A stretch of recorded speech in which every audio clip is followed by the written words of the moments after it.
अपने आलोचकों को शांत करने का स्वर्णिम मौका राहुल गांधी चूक गए हैं।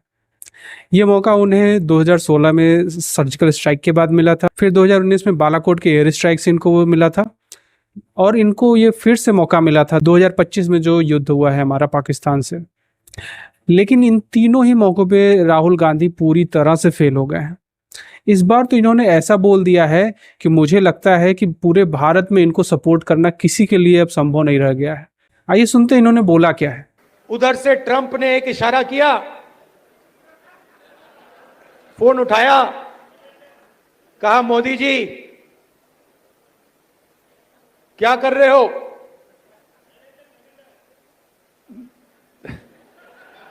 नरेंद्र सरेंडर। अब आप बताइए, क्या ये भारत का लीडर ऑफ अपोजिशन बोल रहा है, जो एक कॉन्स्टिट्यूशनल पोस्ट होल्ड करता है और जिसकी बात पूरी दुनिया सुनेगी? पाकिस्तान के न्यूज़पेपर्स में इसके बयान को छापा जाएगा फ्रंट पेज पे और बोला जाएगा कि देखो भारत ने सरेंडर कर दिया। राहुल गांधी वो दिलजले आशिक हो गए हैं जो अपनी हार को पचा नहीं पा रहे हैं। अपनी हार से वो इतना खलबला गए हैं, अब उनकी दुश्मनी भारतवर्ष के लोगों से ही हो गई है।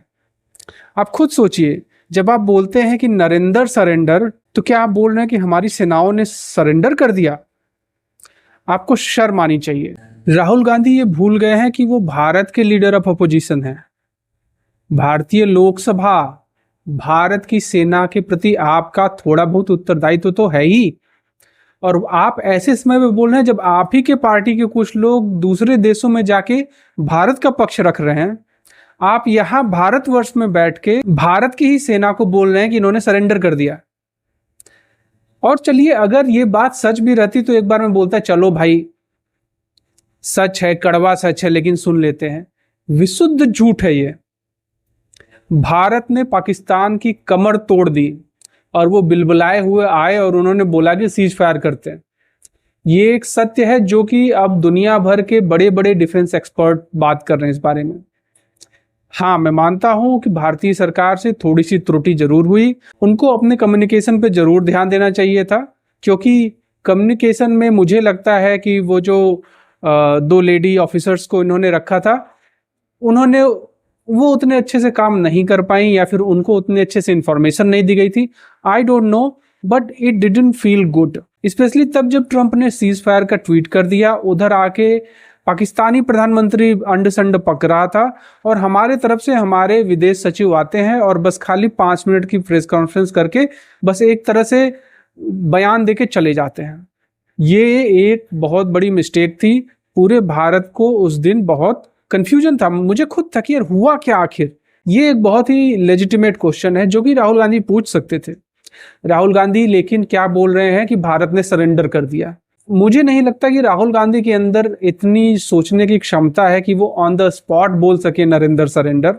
ये पूरी तरह से प्लान किया गया है, क्योंकि जैसे ही वो नरेंद्र सरेंडर बोलते हैं तुरंत एक ट्वीट आता है इंडियन नेशनल कांग्रेस के ट्विटर हैंडल पे, सेम चीज, जहां ट्रंप बोल रहे हैं नरेंद्र सरेंडर और ये बोल रहे हैं जी सर। ये एक सोची समझी बात की गई है, मतलब कि Rahul Gandhi doesn't give a damn about India. Bharat का नैरेटिव क्या है, भारत लोगों से क्या बोलना चाह रहा है, भारत के लोगों की इच्छा क्या है, इससे राहुल गांधी को कोई मतलब नहीं। कांग्रेस पार्टी को अब ये समझना पड़ेगा कि Congress party all about Rahul Gandhi या ऑल अबाउट गांधी फैमिली नहीं हो सकती।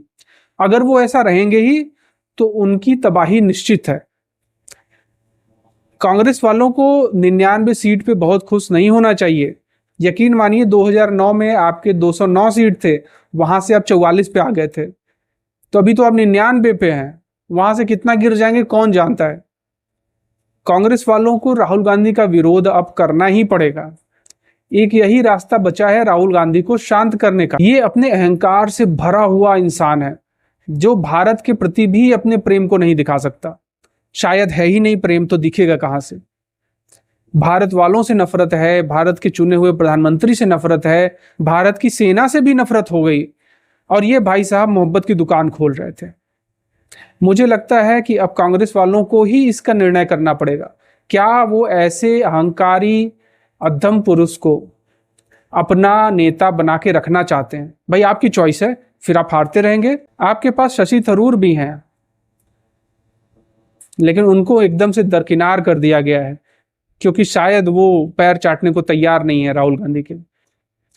सोचिए, आपकी पार्टी का खुद डेलीगेशन जाके बाहर बात कर रहा है, भारत की बात कर रहा है, और आप यहां भारत में बैठ के एंटी भारत बात कर रहे हैं। शर्म आनी चाहिए इस इंसान को। लेकिन शायद इनको तो लगता है कि इन्होंने पैदा होके ही भारत के ऊपर एक बहुत बड़ा उपकार कर दिया है, तो ऐसे लोगों को तो कुछ ही बताना क्या पॉसिबल है। मुझे लगता है कि ये एक और तरीका है जिससे राहुल गांधी ने अपनी वैल्यू को और गिरा दिया है। भारत वाले सब कुछ झेल लेंगे, लेकिन भारत का अपमान वो कभी नहीं झेलेंगे, भारतीय सेना का तो कदापि नहीं।